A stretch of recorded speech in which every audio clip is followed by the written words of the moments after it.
I actually bowled over by that video. I just want to say, first of all, thank you so much to eircom Business Solutions, to Business and Finance particularly, to everybody involved in the Spider Awards, to Jen, Bernard, who I can reveal tonight are the next presenters of Primetime. Particularly Bernard in that dress. I think he'll give Miriam a run for her money. It's funny, tonight when I stand here, I'm struck by a profound sense of humility, which is not something you hear from a journalist. But what I mean by that is that in every way, there's so many people that have been behind me that make me look good tonight. And it really is a huge family with multiple layers. And first of all, there are my real family, my wife Tara, who's with me tonight. Tara, as anybody who started a business knows, the partner is everything. And I remember going to her and saying, I'm going to leave RTE, set up a business, and she looked at me with that kind of empathetic concern that, you know, when your kid runs around the kitchen with a sharp knife, she had that look in her face. But whatever concern, she never stopped supporting me. Even when I was right down at the bottom, she was there to pull me up. And I look at Bill Liao, who's sitting in the front there. And Bill, you know, in some ways with Ray Nolan as our lead investors, they didn't have to come on this journey. You know, they made a choice. It was different for me. I was in, right? If I lost, it was all over. But you were there for me. And Bill was one of those people that went from being a mentor to a friend, the same way with Ray. They became my friends.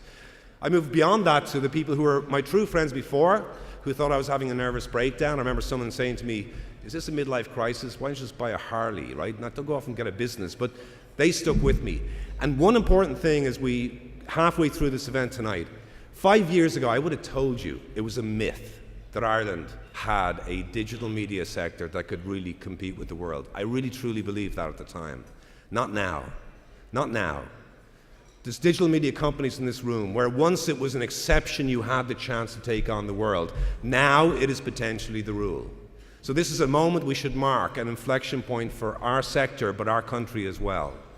And I truly believe that in all of what we've done, it comes down to one thing, and it's team.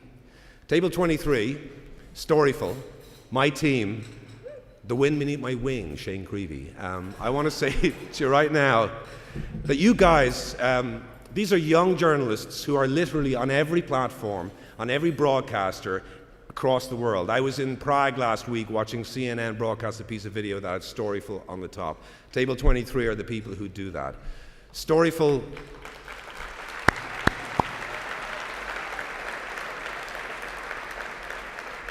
These guys chose to be with me. And there's one point when an investor will say to you, if you were run over by a bus tomorrow, would your company be strong enough? And the moment that you realize your culture has inculcated every single person in your team and they could go on without you, my greatest pride is that I didn't build Storyful, I built a team that built Storyful.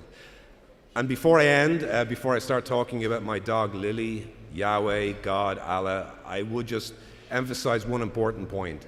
Internet heroes are never individuals, never, right? We are compelled. We have no choice. We have an idea that makes us not sleep at night, that we would never forgive ourselves for not pursuing. The real internet heroes are the people that choose to be with us on our journey. For those people, I accept this award tonight. Thank you.